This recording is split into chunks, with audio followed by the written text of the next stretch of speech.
नवऱ्याला मध्यरात्री बायको प्रियकरासोबत रंग्यात सापडले। नवऱ्याने जे केले ते ऐकून हादरूनच जाल। संशयाने मन पोखरले गेले की त्यातून खुनासारखी घटना घडते। हेच या घटनेवरून दिसून येते। परंतु कित्तूर येथे घडलेली घटनाच मोठी विचित्र म्हणावी लागेल। दारूचे व्यसन लागलेल्या महांतेशला पत्नीच्या चारित्र्याचा संशय होता। सुरुवातीला लोक त्यालाच दोष देत होते, पण एक दिवस त्याने पत्नीला गावातील प्रकाशसोबत रंगेहात सापडले। रागाच्या भरामध्ये त्याने प्रकाशला मारहाण केली आणि या प्रकरणाचा बोभाटा झाला। तेव्हापासून महांतेश आणि प्रकाश यांच्यामध्ये वाद धुमसत होता। त्यातच गावामध्ये यात्रा होते, वेगवेगळे कार्यक्रम सुरू होते।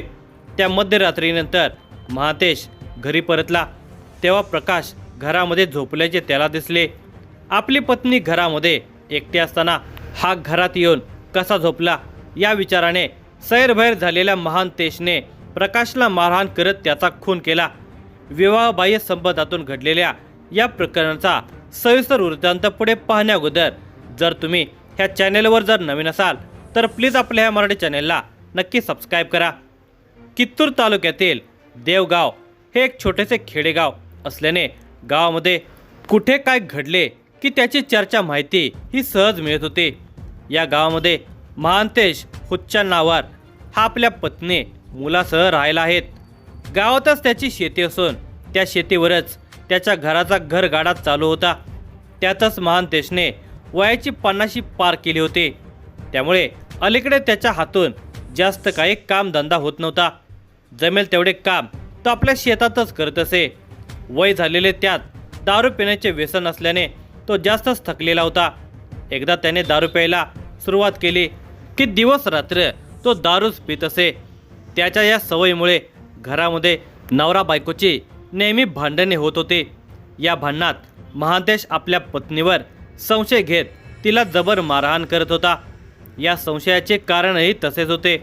महांतेश आणि त्याच्या पत्नीच्या वयामध्ये तब्बल 15 वर्षांचे अंतर होते। तो आता 50 पार करून 55 वर्षाकडे निघालेला होता, तर त्याची पत्नी 35 पार करून 40 कडे निघाले होते। ती अजून तरुण होते, 4 चौकीमध्ये उठून दिसणारी होते। तिची कोणतीच गरज आता तो भागवू शकत नव्हता। दारूने तो पार खंगून गेलेला होता, त्यामुळे तो तिच्यावर संशय घेऊ लागला होता, तिला त्रास देऊ लागला होता। आपल्या बायकोचे कोणाची तरी अनैतिक संबंध असावेत असा संशय त्याच्या मनामध्ये पक्का झाला होता। त्यातच गावातील एका 30 वर्षीय पुरुषासोबत आपल्या बायकोचे प्रेम संबंध सुरू असल्याची माहिती त्याला मिळालेली होती। तसा तो चौथाला आता काही करून त्या दोघांना रंग्यात पकडायचे आणि अद्दल घडवायची या विचाराने तो सैरभैर झालेला होता। तो बायकोच्या पाळतीवरच राहू लागला। ती कुठे जाते, कोणासोबत बोलते यावरच त्याची नजर होते। बरेच दिवस महांतेश त्या दोघांना रंग्यात पकडण्याचा प्रयत्न करत होता। अखेर त्याला त्यामध्ये यश आले। एकदा दिवसा त्याची पत्नी त्यांच्या शेतातच गावातील प्रकाश कालार याच्यासोबत कामक्रीडा करताना दिसून आले। शेतातील आडोशाला ते एकमेकाच्या मिठीमध्ये असतानाच महांतेश त्या दोघांच्या समोर उभा ठाकला। तसे ते दोघेही हबकले। महांतेशचे तर डोकेच भडकले। त्याने प्रकाशची गळपट्टी धरून आणि मारहाण करून त्याला बेदम मारायला सुरुवात केली। त्याला सोडवण्यासाठी बायको आडवे आली तेव्हा त्याने तिलाही झोडपून काढले।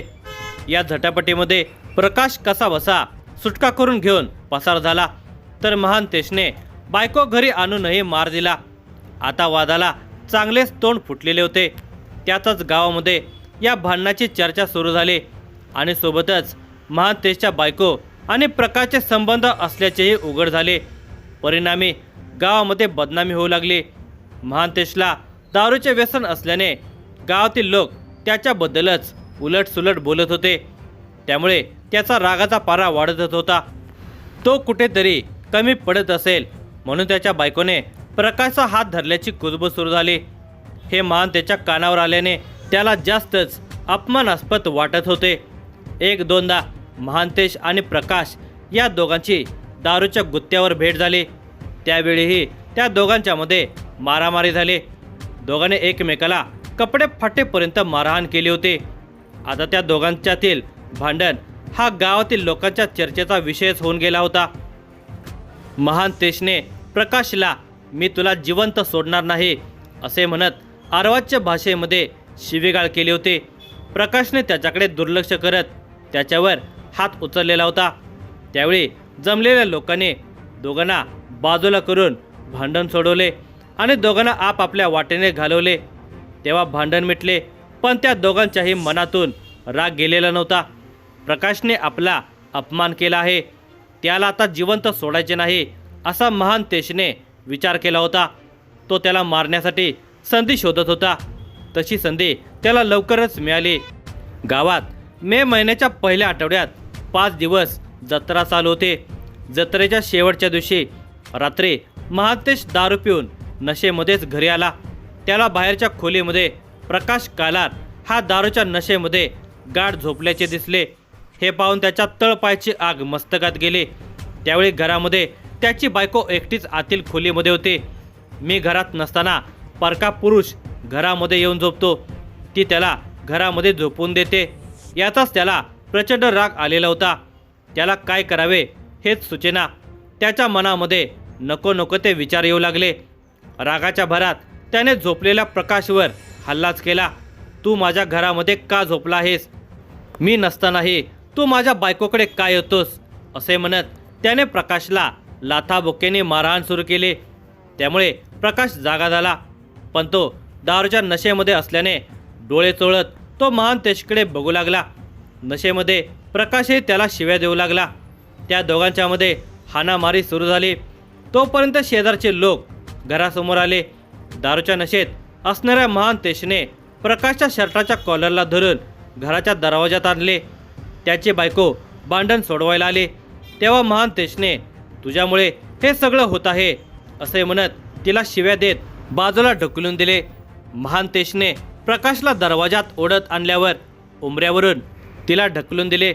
हे सगळे लोक बघत होते, पण कोणालाही न जुमानता महांतेशने बाजूलाच पडलेला मोठा दगड उचलला आणि प्रकाशच्या डोक्यात घातला. एका घावात प्रकाशचे डोके फुटले. तो जबर जखमी झाला, पण महांतेश थांबला नाही. त्याने त्या दगडाने त्याच्या डोक्यावर चेहऱ्यावर मारहाण केली. महांतेशचा अवतार पाहून लोकांनी त्याच्या भांडणामध्ये मध्यस्थी केली नाही. अनेकांनी तेथून काढता पाय घेतला. प्रकाश याच्या डोक्यावर आणि चेहऱ्यावर दगडाने मारहाण झाल्याने तो निश्चित पडला. त्याला घराच्या दरवाजातून ओढत महांतेशने अंगणालगतच्या रस्त्यावर आणून टाकले. तो तेथून आपल्या घरामध्ये निघून गेला आणि घराला आतून कडी लावून घेतली. प्रकाशचे काय झाले याकडे त्याने ढुंकूनही पाहिले नाही. दुसऱ्या दिवशी म्हणजे बुधवार दिनांक 6 मे या दिवशी गावातील लोकांना महांतेशच्या दारात प्रकाश कालार हा रक्ताच्या थराळ्यामध्ये मृत अवस्थेमध्ये पडल्याचे दिसून आले. अनेकांनी आदल्या रात्री दोघांचे भांडणे पाहिले होते. घटनास्थळी बघ्यांची गर्दी वाढली होती. जो तो तर्क लावत होता. कुणीतरी या घटनेची माहिती पोलीस पाटील यांना दिली. ते तातडीने घटनास्थळी दाखल झाले. घटनेची पाहणी करून त्यांनी कित्तूर पोलिसांना माहिती दिली. खुनाची माहिती मिळताच कित्तूर पोलीस देवगाव येथे दाखल झाले. गावातील प्रकाश कालार याचा खून झाल्याची माहिती पोलिसांना मिळाली होती. घटनास्थळी मृतदेहाला ओढत आणल्याच्या खुणा स्पष्टपणे दिसत होत्या. घटनास्थळी रक्ताने माखलेला दगड पडला होता. घटनास्थळाचा पंचनामा करून पोलिसांनी या घटनेची माहिती मयत प्रकाश कालारच्या घरच्या लोकांना दिली. शवविच्छेदन करण्यासाठी मृतदेह कित्तूर येथील सरकारी रुग्णालयामध्ये पाठवून दिला आणि तपास सुरू झाला.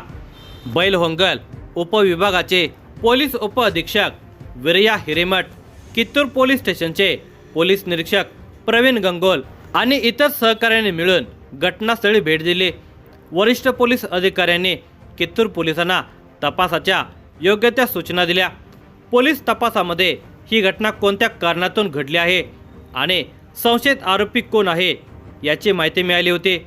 मयत प्रकाश कालार याचे महांतेश खुच्चांनावर याच्या पत्नीशी विवाहबाह्य संबंध असल्याची चर्चा होत होते. या कारणातूनच महांतेशने प्रकाशचा दगडाने ठेचून खून केल्याचे अनेकांनी पाहिले होते. ही घटना आदल्या मध्यरात्रीनंतर 2:30 वाजण्याच्या सुमारास घडले होते.